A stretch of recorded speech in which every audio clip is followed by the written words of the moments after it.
Ballon. Aujourd'hui, j'ai envie de vous parler d'une nouvelle méthode, d'un nouvel outil que je suis en train de rajouter dans ma routine d'apprentissage. Je vais vous montrer ça de suite. Vous allez voir, c'est très intéressant. Et si vous avez l'occasion de faire de même, ben, je pense que ça peut être une bonne chose pour vous aussi. Alors, qu'est-ce que c'est que cet outil? C'est tout simplement un livre bilingue. Un livre voilà, de la collection Folio bilingue. Ils ont ça en russe, en anglais, en italien, en espagnol. J'ai des livres en franco-espagnol comme ça, notamment de Borges et d'auteurs mexicains. Et j'avais aussi Le Paradis de Dante en italien, que j'ai jamais lu. Et je trouve que pour l'allemand, c'est extrêmement intéressant comme mode d'apprentissage. Pour deux raisons. La première est assez personnelle, mais c'est que moi, l'une des raisons qui m'a poussé à apprendre l'allemand, c'est que c'est une langue avec un patrimoine littéraire absolument exceptionnel. Et, euh, et ouais, donc je me disais, c'est un peu l'occasion dès le début, en fait, d'avoir un truc un peu motivant euh, pour apprendre la langue. Autant me plonger directement plutôt que de me dire, bon, je vais attendre de parler la langue et après lire des livres en allemand, ce qui potentiellement n'arrivera jamais. Donc là, je me suis dit, allez, allons-y directement, pas forcément avec des livres qui me fascinent, mais au moins avec des auteurs voilà, d'une assez grande facture. Enfin, Stefan Zweig, c'est pas n'importe qui non plus. Et la deuxième raison, c'est que l'allemand, c'est une langue en fait qui est très déroutante au niveau de l'ordre des mots, en tout cas par rapport aux langues que moi j'ai apprises, que ce soit les langues latines où il y a un ordre assez standard. L'anglais, c'est également le cas. Les langues slaves, en fait, il y a un ordre un peu, comment dire, un peu lâche, dans le sens où on peut euh, voilà, mettre un peu les expressions sans trop se soucier de où est-ce qu'elles iront dans la phrase, alors qu'en fait en allemand il y a une espèce de comment dire d'algorithme assez scrupuleux, j'en parlais dans la dernière vidéo, à respecter et le voir à l'écrit c'est assez intéressant. Donc je vais vous montrer un peu comment je commence à lire le livre. Bon, j'ai acheté hier.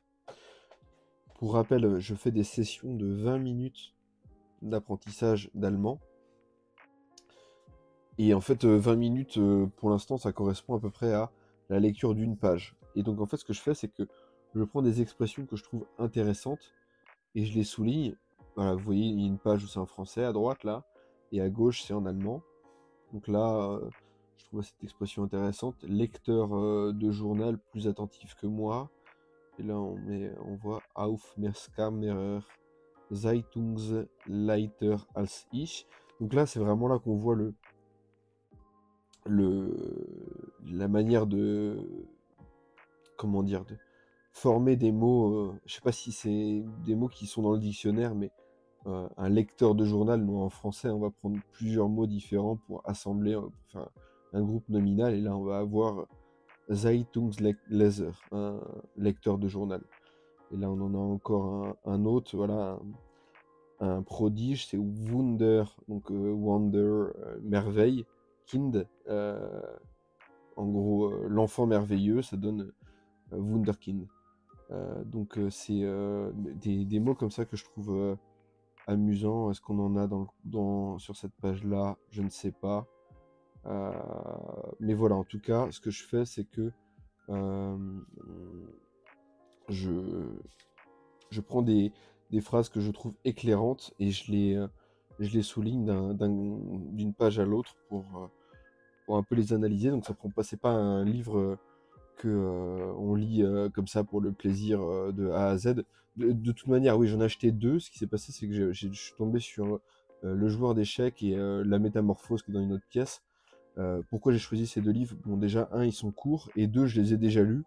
Trois aussi, je les ai bien aimés.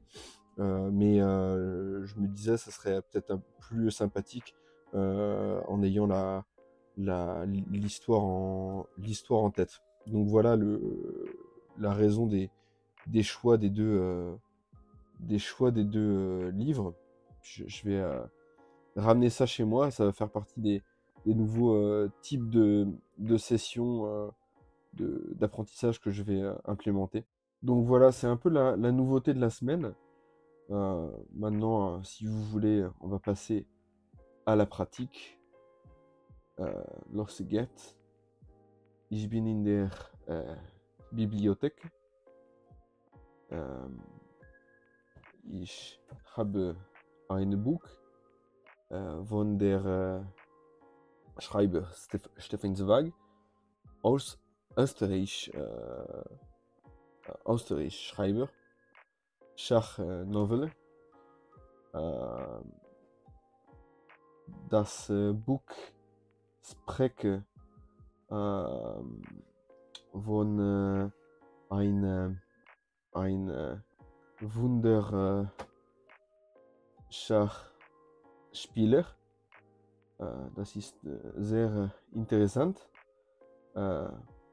Das ist nicht lang.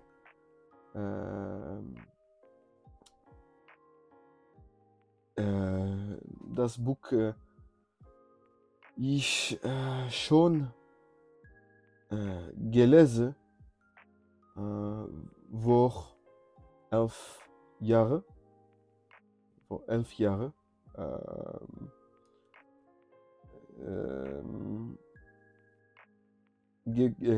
Ich habe ein Zweiger Buch gekauft. Ein Buch von der Schreiber Franz Kafka. Tschechisch Schreiber. Glaube der in der deutschen Sprache ist Name ist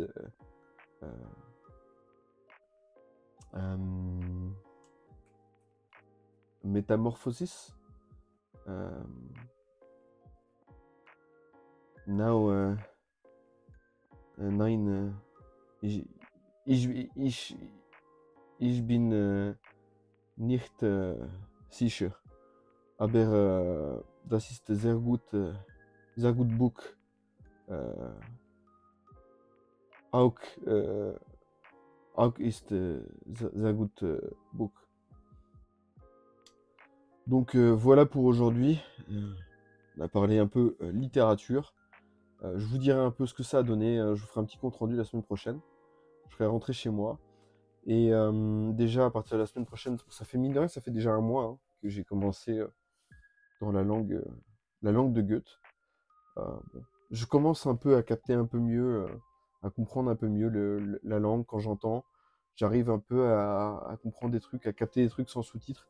J'ai pas encore eu ce fameux point d'inflexion, enfin, j'ai pas encore eu de moment un peu eureka, comme je parlais comme ceux dont je parlais dans le dernier bilan, mais on voit que ça avance tranquillement, et puis voilà, peut-être que cette nouvelle corde que j'ai ajoutée à mon arc pour apprendre la langue va faire des miracles, ou non, peut-être que c'est une fausse bonne idée. Peut-être que la lecture c'est une bonne chose, mais que j'ai pas choisi les bons supports. Ça, on le saura très rapidement. En tout cas, je vous dis à bientôt. Merci de me suivre. N'hésitez pas à vous abonner, à mettre j'aime, à me faire des suggestions. Et accessoirement, si vous aimez lire des livres, notamment des livres en allemand, n'hésitez pas à me dire aussi dans les commentaires. Moi, je suis très intéressé. Je vous le redis, hein, c'est une des raisons pour lesquelles je me suis mis à cette langue. Donc voilà, faites-moi vos suggestions. Je sais qu'il y a un auteur qui écrit des policiers, donc ça sera sans doute un peu plus simple en termes de vocabulaire, parce que là, les phrases sont très complexes dans Stefan Zweig. C'est pas facile à dire. C'est un auteur, en fait, il a un nom, c'est Jörg Bong en allemand, mais il s'est donné un pseudo, c'est Jean-Luc Baranek, je sais plus un nom un nom un peu bretonisant. En tout cas, si vous avez d'autres suggestions, des choses peut-être plus simples ou plus digestes ou différentes, n'hésitez pas à les mettre en commentaire. Et moi, je vous dis à la semaine prochaine. Merci encore pour votre écoute. Ciao.